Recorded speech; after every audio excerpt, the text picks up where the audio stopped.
ഇറാനുമായിട്ടുണ്ടായിട്ടുള്ള യുദ്ധത്തിന്റെ അല്ലെങ്കിൽ ആ ഒരു പ്രശ്നത്തിന്റെ ഒരു അയവ്, അതിന്റെ ചർച്ചകൾ നടക്കുന്നു. യുക്രൈൻ റഷ്യ വാർ, അതിനെ സംബന്ധിച്ചൊരു ഒരു കുറച്ച് റിലാക്സേഷൻ വന്നിട്ടുണ്ട്. അത് കൂടാതെ നമുക്കറിയാം, നമ്മുടെ ഇന്ത്യ ഉൾപ്പെടെയുള്ള വിവിധ രാജ്യങ്ങളുമായിട്ടുള്ള നെഗോസിയേഷൻ, താരിഫ് വാറിന് കുറേയൊക്കെ ശമനം ഉണ്ടായിട്ടുണ്ട്. നമുക്കറിയാം, നമ്മുടെ ട്രംപ് എന്നുള്ള വ്യക്തി, അദ്ദേഹം ഒരു കച്ചവടക്കാരനാണ്.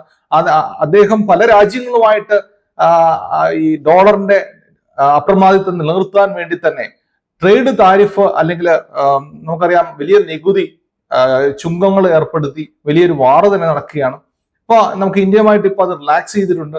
50% വരെ വെച്ചിരുന്ന നമ്മുടെ ട്രേഡ് താരിഫ് ഇപ്പോൾ ഏകദേശം 18% വന്നിട്ടുണ്ട് എന്ന് അത് ഓൾറെഡി അത് പുരോഗമനത്തിലാണ്, ചർച്ച പുരോഗമിച്ചുകൊണ്ടിരിക്കുകയാണ്.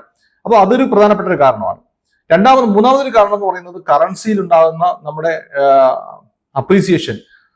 കഴിഞ്ഞ US ഇന്ത്യ ട്രേഡ് താരിഫുമായി ബന്ധപ്പെട്ട ക്ലാരിറ്റി വന്നതിന് ശേഷം രൂപയിൽ വലിയൊരു മുന്നേറ്റം ഉണ്ടായിട്ടുണ്ട്. 92 രൂപ 50 പൈസ ഉണ്ടായിരുന്ന രൂപ വളരെ പെട്ടെന്ന് തന്നെ 90 രൂപയിലേക്കും 90 രൂപ 20 പൈസയിലൊക്കെ അപ്രീസിയേഷൻ ഉണ്ടായി. രൂപയുടെ മൂല്യം വർദ്ധിക്കുകയുണ്ടായി.